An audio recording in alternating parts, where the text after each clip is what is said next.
Alright, so I'm finally back to doing video battle reports. Yay for me! After a long break. I'm down here in Madison at the Last Square, which seems to be a pretty cool club.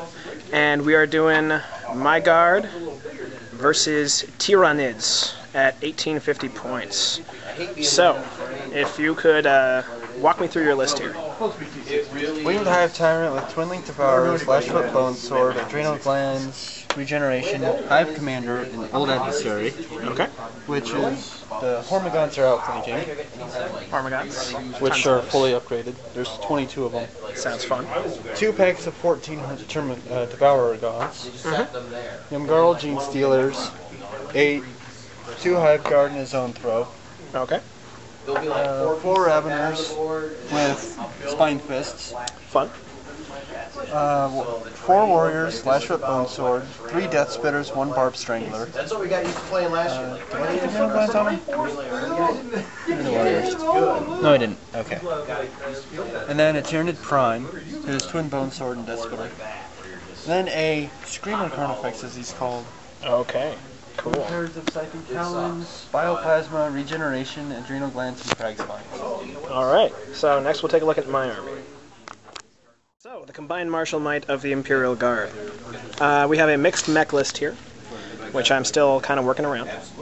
So we have 2 vet squads here, each with 3 meltaguns and an autocannon. We have an autocannon heavy weapon team. These 3 autocannons will be going with my 3 combined squads, which all have grenades, a couple of power weapons, and a commissar with a power weapon. We've got a bare bones infantry squad, which will be riding in one of the vendettas, of which I have 2. There is a platoon command squad with autocannon and 2 flamers. They'll be riding in a Chimera. Company command squad with 4 plasma guns and a plasma pistol, also riding in a Chimera. A special weapons squad with 3 flamers riding in a vendetta. And Leman Russ battle tank with heavy bolter, Manticore with heavy flamer, and Leman Russ executioner with 2 plasma cannon sponsons and heavy bolter hull. We rolled up Annihilation and table quarters for deployment, so we will see you at the end of deployment.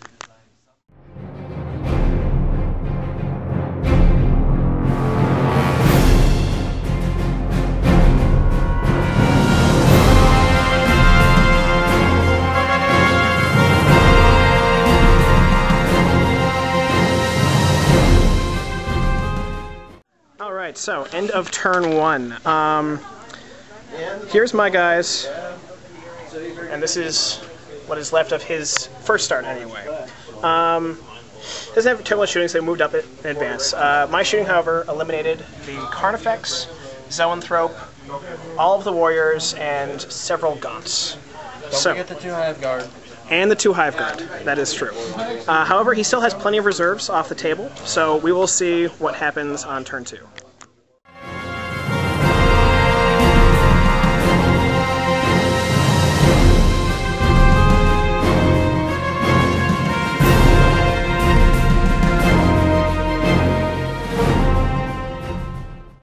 End of turn 2.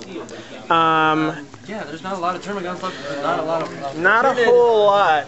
Yeah, Executioner finished off this blob. Manticore and a few others almost finished off that one. Flamers and Meltaguns finished off the Gene Stealers here. And this assault continues to drag on, though my sergeants don't seem to like close combat, as only the Commissar managed to kill something this round, and then only 1 like Hormagaunt. 3 models so far. So, Hormagaunts are definitely winning this assault, but we'll see what happens later. See you at the end of round 3. End of Tyranid, turn 3. It does continue, it's true.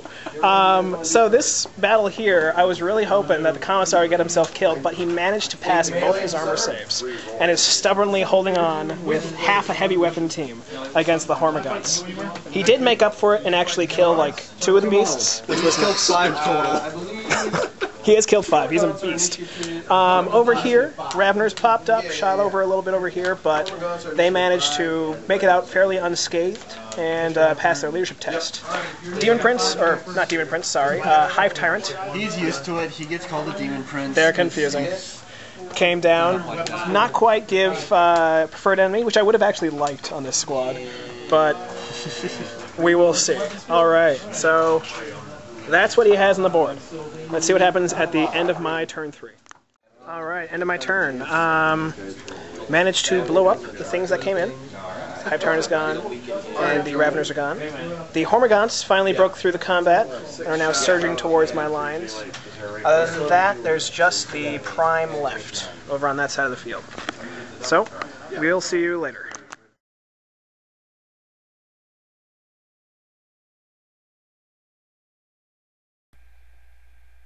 So, a little bit of after-battle report. Overall, my tactics worked pretty well. Castling up is always great against Tyranids because really they have to get into close combat in order to do terribly much against my tanks, especially with this list that my opponent brought. Some things that might have made the game a bit more difficult for me in my army would have been if my opponent had started up much closer to me, like at the very edge of the line where he could have. And also started with more things on the field, because deep striking the Hive Tyrant and the Raveners, while it protects them from my shooting, also opens them up to an entire turn of shooting before they can actually really do anything to my forces. Also, having them on the field beforehand, since they're so fast anyway, gives me more targets that I have to worry about, meaning that there's more of a chance that something's going to smash through and get into my lines. Also, I mean, more anti-tank would always be good against my list, because really one Zone Thrope and 2 Hive Guard are just not going to cut it against a mech IG list. But overall, I think it was a pretty good game. Tactics, once again, worked out pretty well, and the list seems to be humming along. Some things I'm not really sure about are the autocannons and the Herzl-Betz squads, since I don't really seem to be using them. But we'll keep them in there for now. I'd like to get a few more games under my belt before I change around the list. But yeah, thanks for listening, and I'll talk to you next time.